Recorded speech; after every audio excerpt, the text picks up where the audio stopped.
lots of questions that we deal with about what are the characteristics of an IBC account. What makes an IBC account truly different? What sets it apart from other types of places that you can warehouse cash? So I've listed here several different things. Let's start off with tax-deferred growth. These accounts grow tax-free. Tax-deferred is the legal sense that we use, but really if you do this properly, they're never going to be taxed on the growth as it grows every year. It's also not taxed on distribution. So when you start pulling money out of these accounts, if you do that through policy loans or withdrawals to basis and then policy loans, those are not taxed either. So tax benefits all the way around when it comes to this warehouse of cash. Also, you get a competitive rate of return. Our accounts can generate all different kinds of income, especially if you leverage loans and talk with me or somebody, an advisor from my company, I'll tell you more about that. You also have high contribution limits. So there's virtually no limit to what you can put in these accounts. They're limited only by your age and your income. So they're very, very high contribution limits as far as what you can put in. Also, a big advantage to a privatized banking system or an infinite bank account IBC system is collateralization opportunities. These accounts utilize the power, the leverage of collateral. What that means is you won't be spending your own money. You'll be spending the insurance carrier's money. And just to give you an example of that, let's say we give you an example by you building this bucket up, right? This bucket's going to grow at about 3% guaranteed and about 3% or so on top of that, which is a predictable but not guaranteed dividend, for a total of about 6% tax-free. So over here, you have the insurance company's account, the insurance carrier. Well, if you start building up cash in this account, and let's say you build it up to $10,000, it can be $10 million or $1,000, whatever you choose, but you build this account up to, let's say, $10,000, then you want to borrow out $9,000. If this is November and this is December, well, when January rolls around, most accounts would just pay you interest on the remaining $1,000. Why? It's your balance, right? But with this, that's not the case with us. With us, we still pay you interest on the full $10,000. Well, how is that, Scott? How could you pay me interest on money that's not in the account? Well, we couldn't. The money is still in the account. So what happens is the insurance carrier will look to verify that the money is in fact in your account, that you have at least $9,000 in there.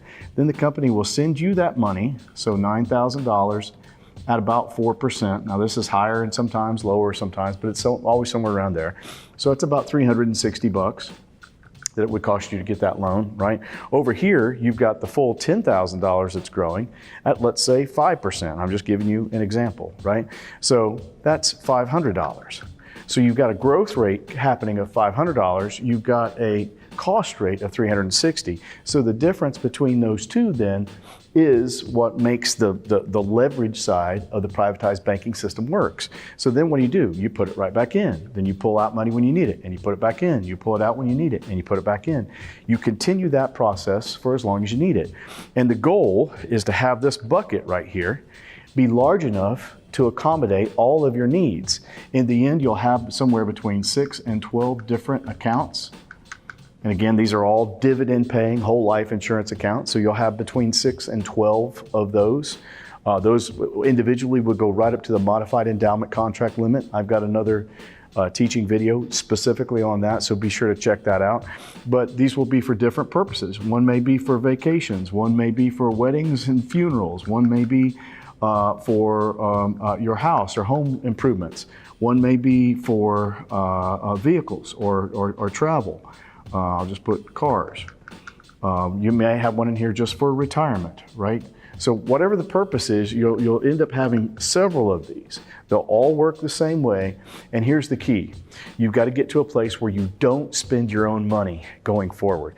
You need to spend somebody else's money. And if you can spend it at this kind of spread, that kind of margin, and even take advantage of potential arbitrage, you're in a great position. Now, here's what I warn people about. There are some people out there that are not authorized practitioners, which means they're not vetted, regulated, trained and qualified, but they're still talk about doing IBC. They still talk about the infinite banking concept. Well, those people, if they have that kind of conversation with you and they talk about this, what you have to watch out for is to make sure that they don't say, yeah, you can get wealthy just off doing the loans. You can get rich off that. That's not true, okay? They're making this do something beyond what it actually does. Now, should it cover your cost? Yes. May there be a spread on top of that? Of course. So yes, it's a good system, the most efficient system in the market today. So collateral opportunities, this is big. You need to spend somebody else's cash, not your own. Okay. Next is safe harbor provisions. That just means money that goes in this account is safe. You don't have to worry about what's going to happen to it. There are no loss provisions involved. It's also creditor protected, which means whatever you put in that bucket, creditors can't attach. The IRS can't levy that account, so that's a powerful thing. There are also guaranteed loans on these accounts. In other words, you can pull this money out, that's guaranteed. You don't have to apply for it like you do at your bank or the mortgage company or a finance company. They're guaranteed. And the repayments on that are unstructured. Let me tell you what that means. That means you can pay all of it back tomorrow or none of it back ever. It's your choice on how you do this. Now, we recommend that all these accounts be paid back so your collateral is restored. So you can borrow it again when you need it, then build it back up and deplete it as you need it. So, but you decide when you pay that. Maybe you go a year and just pay the interest. Maybe you go a year and don't pay anything. Maybe you pay it all back next week. That's completely up to you. You also have liquidity, which just means you can access this anytime you need it. You've got use of your funds, so these funds can actually be used. It's not like your 401k or IRA where you have to set it and forget it for decades, depending upon your age, and you have control over it. You know, I tell people this all the time. If you don't understand where your money is going, and you don't control where your money is going, if those two things are not true, you should probably find another place to put your money.